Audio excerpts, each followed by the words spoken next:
Welcome to Flavour Text, a podcast which explores the lore and stories of Arkham Horror: The Living Card Games campaigns. I'm CrabbyTerror8 and I'm joined by my erstwhile co-host, Kevling. How are you, mate? I'm fine, thank you. How are you? Yeah, not too bad. Not too bad. It's nights are drawing in and it's getting to a chilly 14 degrees here in Sydney. So I've got a roaring fire and I'm wearing two jumpers. So, well, we're the opposite here in the UK. yes. The days are getting lighter. The weather's getting warmer. Lockdown is unlocking. Life is starting to return to normal. Oh, that's awesome. That's awesome. So it's a balmy 5 degrees at the moment, is it? Something like that, yes. I'm in t-shirt and shorts. A t-shirt? Not really. I'm not. So, here we are with a brand new podcast. So... yeah, what's this all about then? Yeah. Why are we doing this? Like, you know what it is? I just realised there are no podcasts for Arkham Horror: The Living Card Game. There aren't any. So no, there's already a bazillion podcasts.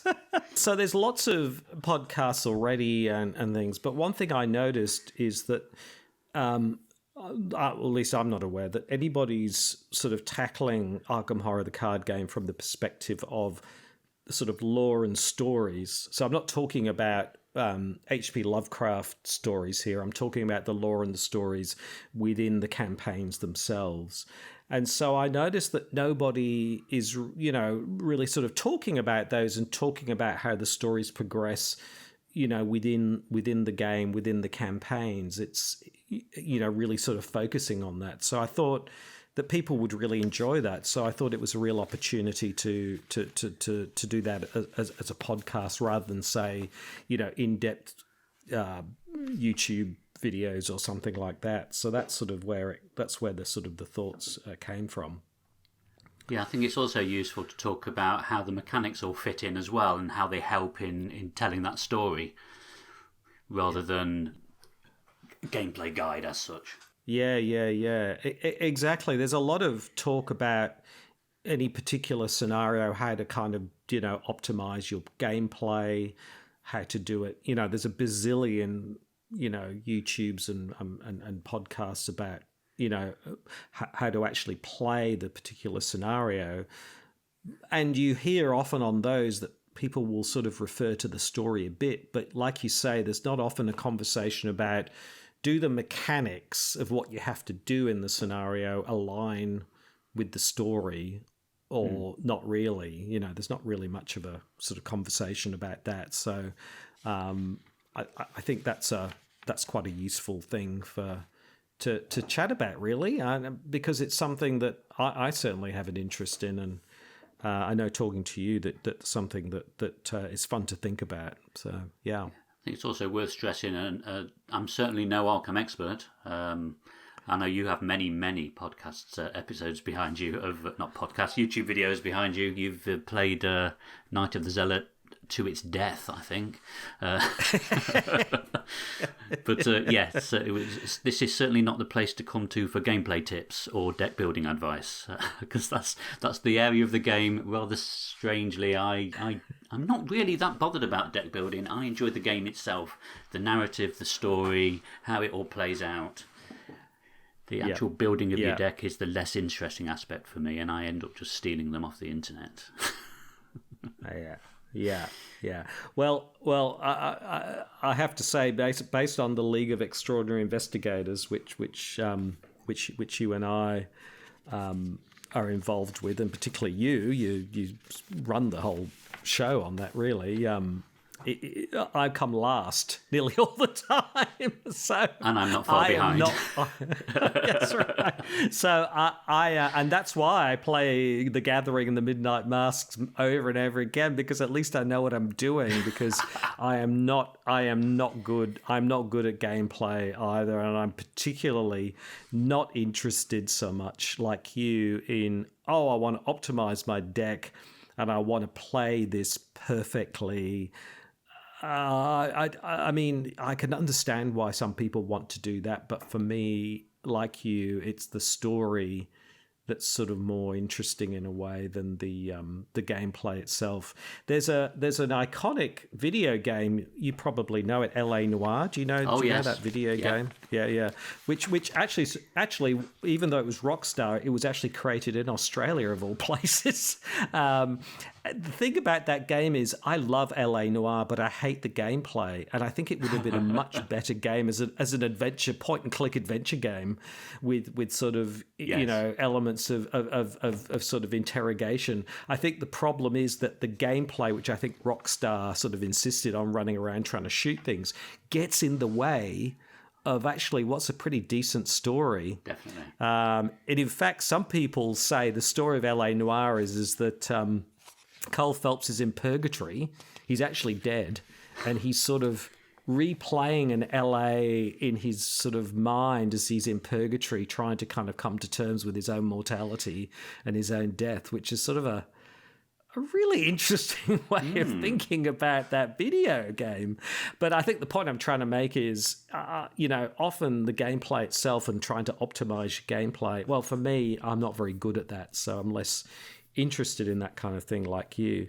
I think the other thing we talked about is, and it's kind of a bit sad in a way, but I think a lot of the flavor text, hence the podcast, is actually not appreciated in Arkham Horror, the card game. I think a lot of the story is brought to life by the text on the actual cards that are used in the scenario. And it's natural, isn't it? As you play the game, you'd flip the card, right, what do I do next? And you want to just move on and progress. But I mean, there's a small group of us playing our local game store, at least one we did before lockdown, and there was one member of our group, Alex. He would always we'd flip the card over and we'd be racing along. Hey, stop! Flavor text.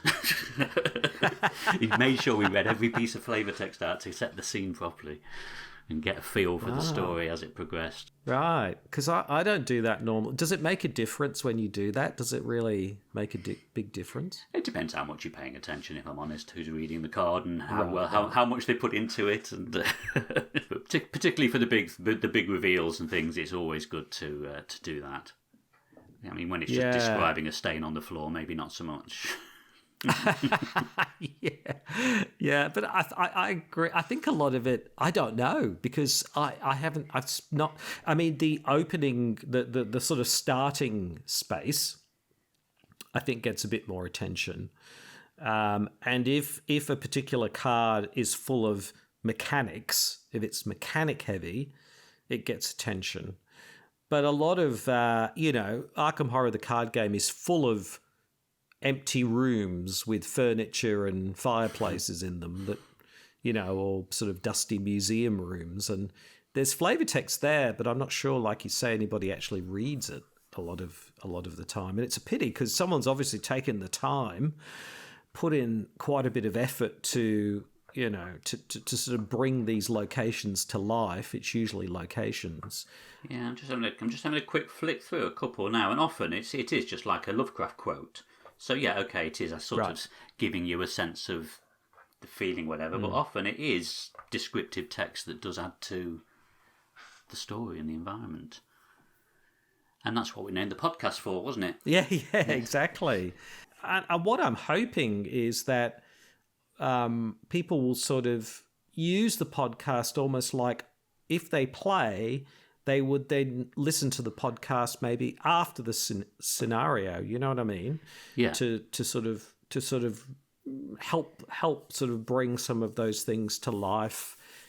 Sort of enrich the experience, because in the immediate moment when you're playing, I think you said this before, you're flipping cards, it's like, what's the shroud value? Yeah. There's an enemy, one space away. You get into this very... You're just looking at it tactically, aren't you? Like, how do I deal with this situation? Yeah, without... Yeah. I can't think of the word... without letting the environment soak in almost and getting the full picture. Yeah, exactly. And that's fair enough because you're trying to cope with whatever's happening at the time. I think I'm just thinking from memory, there's the odd scenario in the odd campaign where it kind of happens, it's more intermeshed. and we haven't got there, but I think about The Last King, that sort of party scenario where you're sort of, that feels like the story and the gameplay just flows together because of the nature of that particular scenario. You know what I mean? But I think a lot of the time it's not so straightforward because you're trying to do so many, like you say, there's a lot of tactical and just things to do and have to be done to sort of make the whole thing happen, that the story can kind of get lost in in that focus and that flow in that way. Yeah. So that's, I guess, is that why we're doing it? I guess that's why. You see a whole lot of people going, I'm not convinced. Just shaking their heads and pressing the stop button. Yeah, that's right. That's right. Unfollow. Yeah, I was going to say, but yeah, if that sounds like something people are interested in, then feel free to follow along with us as we sort of unpick all of these stories and how everything fits together. Yeah. I think it'd be really awesome to hear what people think, and we'll leave some. Obviously, we'll give you some opportunity. Well, at the end of this, we'll have some ways that you can give us feedback as well as we go along. So, Kevling, what gives? Like, we've talked a little bit about our experience with Arkham Horror. So maybe we just circle back to that. You know, some of the listeners might be thinking, so what have you guys ever done in Arkham Horror, the living card game? So maybe you want to give people a bit of a CV Arkham Horror living card game, right? From okay. Your perspective. Yeah, I think I probably got into Arkham about 3 years ago. I was sort of looking for. I mean, I'm a big fan of the old, choose your own adventure books, those sorts of things. Like with a narrative story with decisions and branching paths and things like that. And I think it was the shut up and sit down review of Arkham Horror that sort of piqued my interest. So I got the core set like probably about this time, 3 years ago, in fact. And I think in terms of releases, I think it was probably mid Carcosa. I think it was out. So obviously there was no point in me diving into a campaign partway through. So I was playing the core set and enjoying it, and then Forgotten Age came out, and so that was my first campaign, my first proper campaign, and what an introduction to Arkham Horror that was. But die. Yes, yeah. You've not got enough trauma there. Would you like some more? Yeah. But yeah, I absolutely loved it. The way it just powered on all these extra mechanics and things, and however brutal it was baptism of fire almost into Arkham.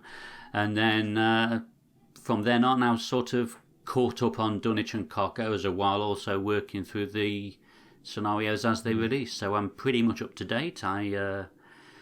We have some strange release dates over here in the UK. I got my final pack of Innsmouth last week, and I'm getting the next to last one next week. So for some reason 6 came out before 5 here in the UK. So everybody's out of sequence here. Right. Because what are we up to now with Innsmouth? We're up to.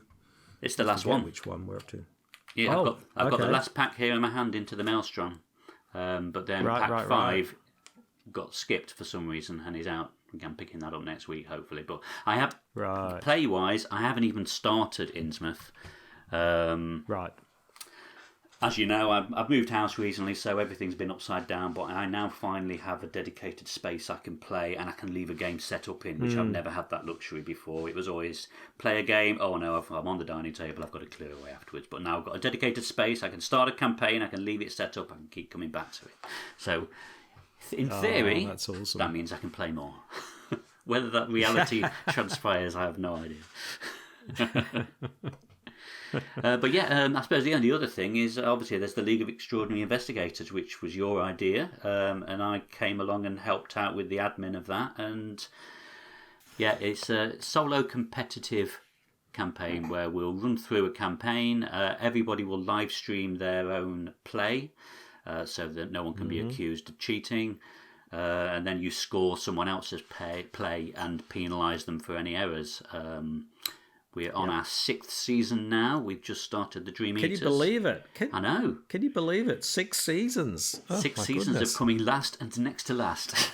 Yeah, that's right. Yeah. Like I say, it's an opportunity, it's an encouragement to play more Arkham, and also it's a brilliant way of learning the game, because there are some incredible players on there who, similar to what you were referencing earlier, will optimize their deck to the nth degree to play out perfectly. And just watching some of those games in action is absolutely brilliant, and it just helps you improve your own game as well. Very, very slightly, maybe a third from bottom instead of second from bottom, maybe. Yes, that's right. Yeah, just some of the, I mean, just sometimes, just some of the ways they think through. I mean, I hadn't even considered some of the things that some of those guys do. So, it really is quite awe-inspiring to see them play that out like that. So, yeah. So what about you then, Robin? What about your Arkham story? I remember I bought the original Arkham Horror board game from the 80s as well. So I was sort of, I was invested in the game back then. But so when Arkham Horror, the card game, came out, I'd played Magic in the past, Magic the Gathering, so I had some experience with sort of collectible card games. And I remember I got it, but then I didn't do anything with it. And then on my 50th birthday, we went away. I'm giving away my age now. 50th birthday, we went away, and like I had some time, and I tried out the Gathering, and I was hooked. Like, just this is just fantastic. This is really what I'm looking for. And then so since then, I've really quite involved with it. But again, that was sort of mid Carcosa, I guess. And then you're right, the first campaign that I remember was the Forgotten Age, but I didn't buy the Forgotten Age for a while, so I didn't get to that for quite a while because I played through the other ones first. So I was in that way. So and since then the obviously the league, you and I set up the league, and then I've been doing these investigator games videos on YouTube, on the Out of Ammo, Out of Time, and in-depth videos sort of analysing the Gathering and Midnight Mass. And I think that's where the inspiration for the podcast came from, because I didn't, the thought of having to do that for every scenario, for every campaign, I just thought, this is going to kill me. I can't do that. So, and it just felt like it was all a bit too much to do that. So the other thing that inspired me was, before Arkham Horror, the living card game, I was a huge fan of Dark Souls, the video game. And I don't know if you've played Dark Souls at all, but the thing that it does is it doesn't do exposition much. No. It sort of buries the story within, if you pick up a weapon, there'll be a little flavor text that explains something. And so people have sort of jigsaw-like put the lore together through the flavor text. So if you play the game, you don't think there's much story at all, but it's all there, but it's all underneath the surface. And I was sort of really inspired by that as well, because once you know the story and how it sort of plays out, it leads to a much more enriching experience. So I think that also inspired me a lot as well. Yeah, and I'm also a big fan of survival horror, so Silent Hill, Resident Evil, those sorts of video game sequel. I played all the Silent Hill series, even though some of them are terrible. Silent Hill 2 for me is a masterpiece. It's an incredible video game, and so those also feed into my passion for Arkham Horror, because I think there's some alignments there, I guess, in that way as well. So yeah, that's my background, I suppose. Yeah. Fantastic. So I suppose. So we've talked about sort of why we're doing it and sort of why we think we've got the creds to do it. So how are we going to tackle this, Kevling? What's our plan in terms of how we're going to sort of go about tackling because there's a lot of scenarios, lots of campaigns. So, I mean, our rough plan, I think. Well, your plan, really, isn't it? I'm just the hired help. Yeah, we're going to take a scenario at a time. We're going to start off with Dunwich, and then work through each of the scenarios, and then, like we said earlier, get a feeling for how the story plays out as the scenario plays. How the various mechanics that are introduced in each scenario either support or hinder the actual narrative elements of the scenario. I think that's the aim, isn't it? Just to work out and discuss which scenarios do well at that sort of thing and which ones maybe need some improvement. Yeah, and exactly. That's exactly it. And also, I think some scenarios link to each other better than others. Sometimes there seems to be, you go from one scenario to the next and it feels like a natural flow. Yes. But in others, it feels like a bit like, oh, I've done this. Oh, you've got to go and do this. But it tells you to go and do that. But the kind of the reason to believe, if you like, because of course with all these stories, you're kind of suspending disbelief. Feels like it's harder work to sort of do that, because of course with any story you could go, well, you're in a house. Oh, you've just been transported to the moon because you got on a rocket. I mean, you could write that and you can make someone do that, but it doesn't feel very credible if you're you on the do moon that. because we had the idea that you go to the moon, not because it makes any narrative sense. Yes, that's right. Yeah.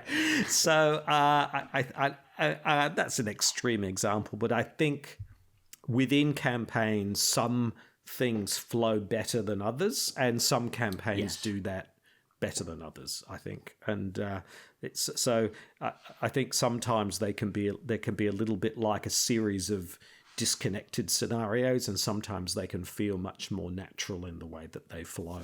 Yeah, we were playing a campaign recently, weren't we? I won't give it away which one it is, because that will spoil future episodes. But we had the very same discussion, didn't we, as we were playing through this? It's like a series of unrelated episodes.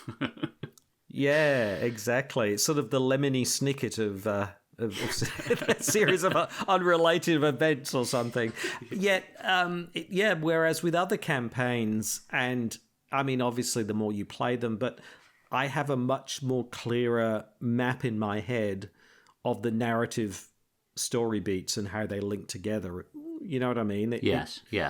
It feels like a much more, even though all of the scenarios send you into all kinds of wild and woolly places. You never start where you finish, or finish where you start, I don't think. But it's just how they kind of take you there that's interesting. Absolutely. Yeah. I completely agree. And I was thinking about this because it's I don't envy, because I want to make it clear, like you say, we're no experts at the game, but I'm no expert at actually creating these stories. I don't know how they go about doing it. So I want to really make the point that even though we might be criticizing that sometimes, it comes from a place of respect and love, because to do this, I mean, it's a hell of a feat to put this kind of thing together. I don't know how they do it, because it just feels mind-boggling. If you and I had to sit down and sort of, whiteboard this kind of thing, it would be a nightmare, wouldn't it, to try and put this kind of thing together? It would. You must have spreadsheets upon spreadsheets. Yes. Actually, I remember there was a guy who put together an app. I think it was an Android app that kind of allowed. And I think he gave up after when he got to Forgotten Age, because he literally had programmed all the different different branching paths and things and tried to make it comprehensive. But he said it got so complex and so difficult to do that he just gave up. It was just too much of a challenge to do that, to try and cover everything off and make sure that all the individual bits were all sort of tied together. I guess that's part of the genius of this game, isn't it? Is that the design is so broad that it has that level of flexibility that each campaign can be completely different and have different mechanics that can flow in completely different ways. And I'm looking forward to unpicking some of that. Yeah, because I was thinking that in a way, when it comes to the story, the game design itself has kind of 4 ways of telling the story. And not only has it got the 4 ways, but those 4 ways have to kind of all work together, because obviously there's the exposition, which is the stuff that's written in the little book, that you read at the beginning. Sometimes you read a bit in the middle. Sometimes you read it at the end. So there's those bits, which are sort of usually the set up the story and kind of end the story. And they're sort of, I guess, there's multiple strands, R1, R2, R3, and that kind of thing. So there's that. But then, on top of that, just if that wasn't enough, then there's the agenda and the act deck, which act like a little book. Yeah. And they have like a little story in them as well, and sort of competing stories or competing perspectives, or sometimes they work together. So there's a story sort of as you're playing, kind of unfolding on the agenda and the act deck and the story within the act in the agenda can be different depending on your previous decisions as well. Exactly. So there's the sort of story that hangs on the outside and sometimes during, and then you've got the agenda and the act deck. And then you've got we talked about it before, there's text on scenario cards, sometimes the back of, NPC cards have got bits of story on them. There's the flavor text, wow. There you go. There's that podcast again. That flavor text, and that's all got to kind of tie in as well. And then there's the play itself, because, I don't know about you, but, when we're playing a scenario or I'm playing a scenario, depending on which investigators you're using, you're creating bits of story in the moment as well, oh, look, Min just, failed that test and this has happened, and you know what I mean, or somebody runs over to help her or whatever it is. So there's this other sort of created story, and sometimes that works well and sometimes it doesn't really work within the context of the rest of the story. So there's this sort of story at all these different levels. It's really bloody complicated. Oh, yes. When I really thought about it. And how they managed to do all of that, I just don't know, because it's, so full respect to them in that way. And I think as well, I know we mentioned earlier that some of the scenarios maybe don't work so well in how they fit together, but they're still brilliant. It's like the worst of Arkham Horror is better than so many other games. It's just an absolutely brilliant game, and I love it. Yeah. It is fantastic. I wonder whether, this is not for I wonder whether they're going to move away from the 1920s setting and maybe start using other times and things. Interesting to wonder whether they'll start branching out in that way. I think, have they not already on some of the standalones? I've got a feeling the Blob might be in a different time period. I might be wrong on that. Oh, really? I might be wrong. Right. It might only be you're right. Decade or so, but it's not... Okay. It's not 1920s. Well, again, I've only played it once, but... Right. Well, that actually begs a question, because I hadn't thought about this till now, but how... those standalone scenarios, the Rougarous, the Excelsior hotels and things, are we going to cover those at some stage, or what?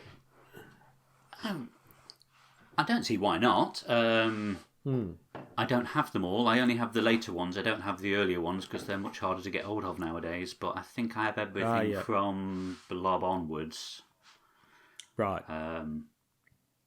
But yes, definitely. I don't see why not. Yeah. Well, unless this dies a death of lack of interest. Let's get through Dunwich first. I just sort of pity the poor person who loves it, the only one, and they get halfway through Forgotten Age and suddenly it just stops, like, no, come back, no. Yeah. And then, of course, the other thing that's come to mind. Sorry, these are just coming up just off the top of my head. Not only are there 4 stories, but then Arkham Horror: The Living Card Game developers decide to go back to stories, with return tos and do it all again. So that's the other thing, is that often they're changing up the story, revising it. I must admit I haven't played much of the return tos. So that's also interesting, because I don't know whether they mess with stories very much with the return tos, or it's mainly just mechanical changes or differences. I'm not sure. I think it's probably the latter.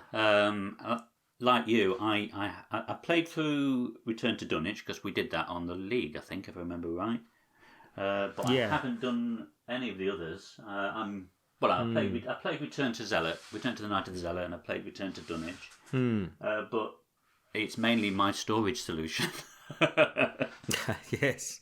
Yeah, exactly. And I don't recall Return to Dunwich or being from a story perspective at least, being qualitatively that different. But I could be wrong. So I think obviously once we've sort of gone through the main scenarios, I'm not seeing why we couldn't do a like an episode that looks at the return tos and how they I understand the return to the whole Forgotten campaign Age in one episode sort of thing, you mean? Yeah. I think the Return to the Forgotten Age, just from what people have been saying, sounds like it does some pretty big changes to some of the story, but that seems like that might be more unusual than the others, so I don't know. I remember seeing a tweet from MJ saying something like, if you liked Forgotten Age, you will like Return to Forgotten Age. If you hated Forgotten Age, you will really like Return to Forgotten Age. Something along those lines. So I get the impression that it did fix a lot of things that people struggled with. But I haven't played it yet, so I can't comment. Right. That's why they've replaced the snakes with unicorns. I wondered. I knew there was a thing they'd done. Yeah. Awesome.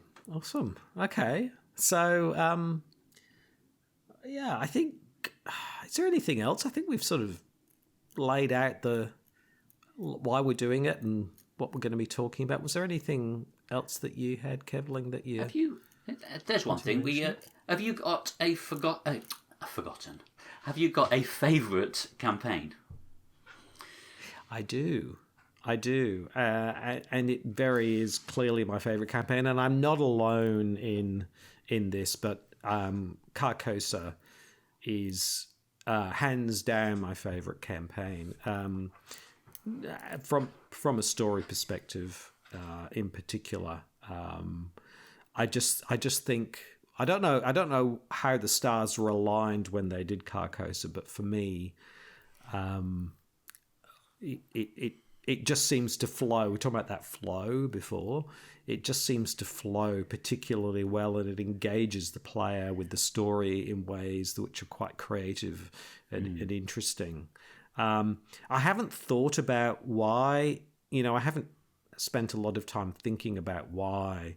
So I'm hoping that that through doing this podcast, I'll come to understand what elements about Carcosa make it, for me anyway, particularly special. I don't think I'm alone in thinking that. So definitely, for me, I don't really have a favourite as such, but I have very fond memories of Forgotten Age because that was my first proper campaign. That was my introduction to Arkham proper, so to speak. And like I said, what a brutal introduction that was. So yeah, it's probably more a fondness of sounds wrong to say nostalgia, but I think that was it for me. It's because it was the first the first glimpse I saw of what Arkham could be, above and beyond what the base game was. And I mean, obviously, we saw how the game evolved, going from the Gathering to Midnight Mass to Devour Below, but then to leap straight into a full campaign, and then you see all the tools and the tricks they can play with to really mess around, and all the extra mechanics they introduce, and it's the flexibility of the system is just amazing. It is. You're right. Yeah. And I agree with you. I like Forgotten Age from a story perspective more than I think from a gameplay experience perspective. I'm really interested to revisit that. The more I play it, the more comfortable I am with it as well. I think I heard on Drawn to the Flame that they were saying it's a campaign where you've just got to be comfortable with taking damage and horror, and you've just got to be okay with that. And if you can accept that, then you can really sort of start to relax and enjoy it a lot more. So, I think the larger card pool helps as well now. At the time, we didn't have as many toys to play with to handle what we were facing. Yeah, that's a really good point. The other thing I would say, and actually this is something that, and I worry about Arkham Horror, the card game, from this perspective, because I saw it with Dark Souls, going from Demon Souls to Dark Souls 2 and Dark Souls 3. There became an increasing obsession from Software on the game being hard. Yeah. And so they felt like they had to make the game harder and harder, and the bosses had to become tougher and tougher. And that was never what the original game was supposed to be about. And in parallel, I worry sometimes a bit about, and I could be wrong about this, that in Arkham Horror, the card game, there's a pressure to create more complex and more challenging campaigns for the hardcore, players,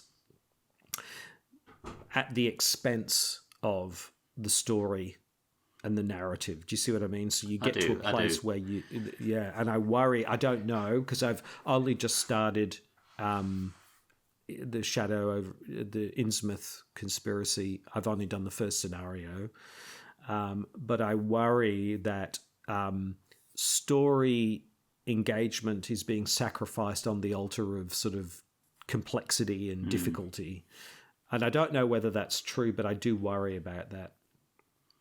Well, that's something we can unpick as we work through each scenario, each campaign. But I think I agree with you there. I prefer the narrative over the complexity. Of throwing layers of complexity on top of complexity, just to say, look what we've done now. Yeah. Maybe that's unfair to word it like that, but yeah, and I understand that kind of pressure, because you don't want you want people to feel that refreshment, something new, something different, something interesting. It can't be the same thing every time. But I think if it's just one and not the other, I think if you're going to have the gameplay complexity, I think you need to be equally sophisticated with your storytelling. If you're going to go down one path, you go down the other as well. They have said all along that you should be able to start any campaign with just the core sets, but that's the worry, isn't it? That if you make things overly complex, that could put people off who are only just getting into the game.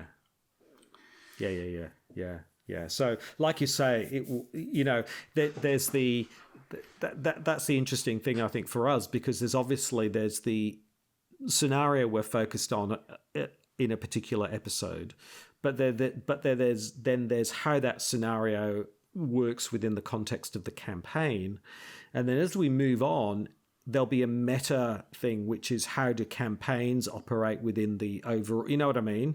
And how they're kind of, is there some kind of progress in a positive way or a less positive way as we move from Dunwich, and we go through to